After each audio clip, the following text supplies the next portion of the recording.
realmente son útiles y no generan iatrogenia, yo soy el primero que haré regresión a vidas pasadas, teniendo en cuenta que la teoría funcione, perdón, que la práctica funcione, no ratifica la teoría. Eso recordadlo, porque en psicología es muy importante. Las mismas técnicas psicológicas o procedimientos psicológicos se pueden explicar desde perspectivas teóricas radicalmente distintas. Por ejemplo, la desensibilización sistemática. La teoría de Wolfi fue de contracondicionamiento por inhibición recíproca. La teoría posterior cognitiva por expectativas y atribución. Y ahora algunos están diciendo simplemente que por la reconstrucción, es decir, los constructivistas, que uno realiza de su entorno. Pero la técnica es igual. Por lo tanto, que yo tenga éxito con mi terapia no ratifica que la teoría que la explica sea válida. De hecho, las teorías caen, pero si una práctica es buena, se sigue manteniendo. Lo que ratifica la teoría es la investigación experimental que hacen investigadores como el Dr. Lam. Eso puede ratificar la teoría, pero la práctica clínica es insuficiente. Por lo tanto, a mí me gusta decir en castellano, no sé si en portugués se entenderá, cuando me dicen las vidas pasadas, las terapias funcionan, digo, lo más seguro es que quién sabe. No sé si en portugués eso se entiende, pero bueno. Aqui uma última pergunta. Boa tarde. Em primeiro lugar, queria felicitá-los pela defesa do tema, que é bastante pertinente.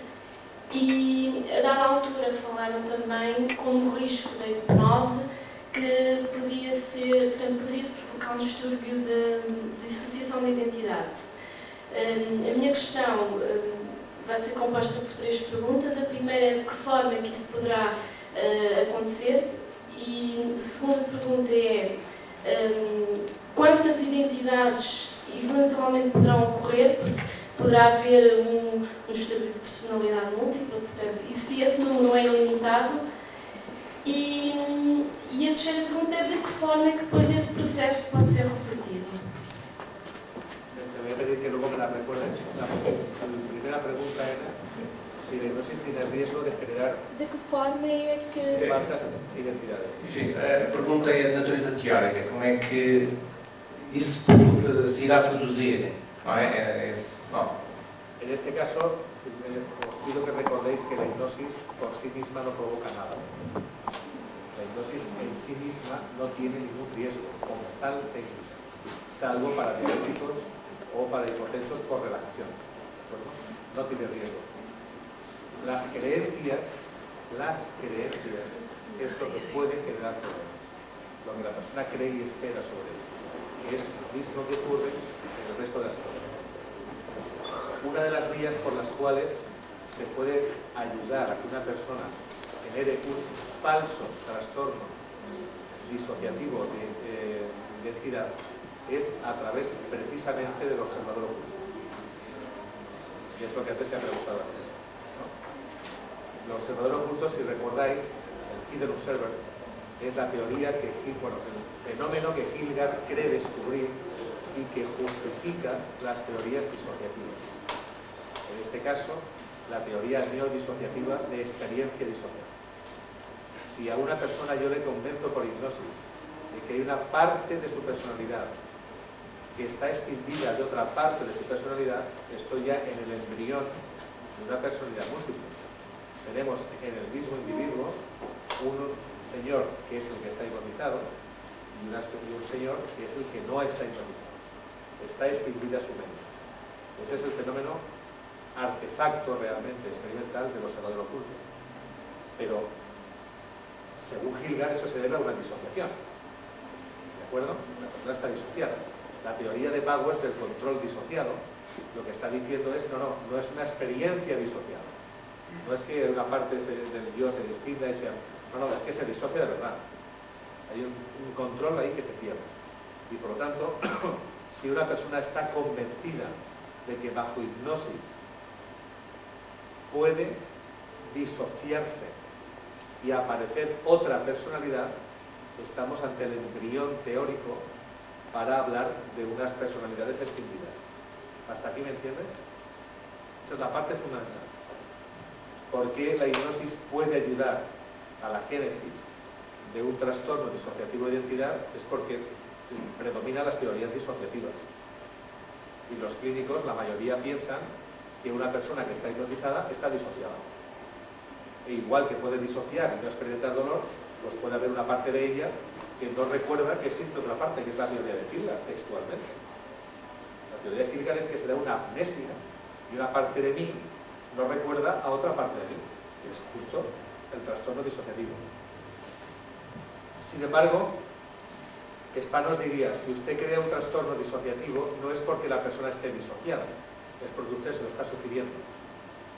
Y si usted es un psiquiatra o un psicólogo que cree en el trastorno disociativo, hipnotiza a la persona hace algo extraño que no recuerda y empieza a pensar que quizá debido a la utilización de la hipnosis ha dejado a una persona disociada, como algunos terapeutas lo creen, pueden empezar a través del efecto Grinspoon y tendencias, preguntas tendenciosas, más la presión cultural, a incrementar esa escisión entre la persona.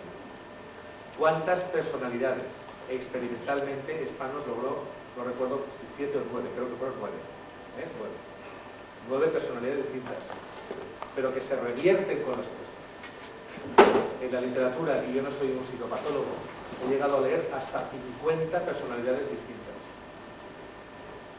Pero como os decía antes, el propio trastorno disociativo de identidad es un trastorno que está en entredicho. Muchos psicopatólogos no creen que exista ese trastorno y que se debe a la sugestión, a la presión social, a las modas de los propios psiquiatras.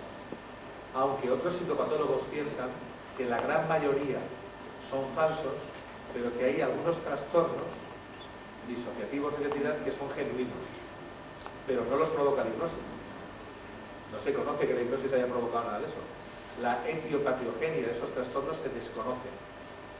Puede tener que ver con el enfrentamiento a traumas, en el sentido estricto de la palabra, pero no te puedo decir mucho más. No soy psicopatólogo.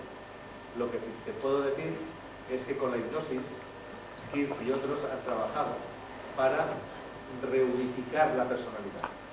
Una persona que supuestamente tenía un trastorno disociativo de identidad, se le permite que se reconozca a través de la hipnosis. ¿Por qué? Porque la hipnosis genera un contexto de seguridad, de control, donde la persona además, si sigue el proceso hipnótico, va a seguir con una frase paradigmática, que es: deja que las cosas ocurran. Y por lo tanto, esa persona va a dejarse llevar por las sugestiones del terapeuta, que le va a permitir establecer un recuerdo y un diálogo entre las dos partes supuestamente disociadas. Por lo tanto, no hay ninguna evidencia de que la hipnosis genere un trastorno disociativo de identidad como tal hipnosis. Sí hay evidencia de que puede ayudar a superar incluso ese trastorno, si es que existe. Hay personas que creen que sí. Yo creo que habrá casos genuinos, aunque la mayoría son pura moda y culturalmente determinados. Otra pregunta, no sé si puede dar otra. ¿Había otra pregunta más? ¿He contestado a las 3 preguntas? Sim. Sí. Obrigada. Bem, então, já que as pessoas que verdadeiramente estavam hipnotizadas já se foram embora, porque foi dada uma sugestão subliminar para irem dormir, as que ficaram aqui verdadeiramente não hipnotizadas, nem hipnotizadas, agradecem, e as outras também, muito a presença do professor Juan Lamas, do professor António Pepa Afonso, da sua disponibilidade para virem até aqui à nossa faculdade graciosamente e agradecer a qualidade das suas conferências e o empurrão que deram para que nasça aqui um interesse genuíno, especial e bem orientado por um campo que é tão interessante, apesar do pessimismo lançado pelo professor Juan Lamas. Muito obrigado.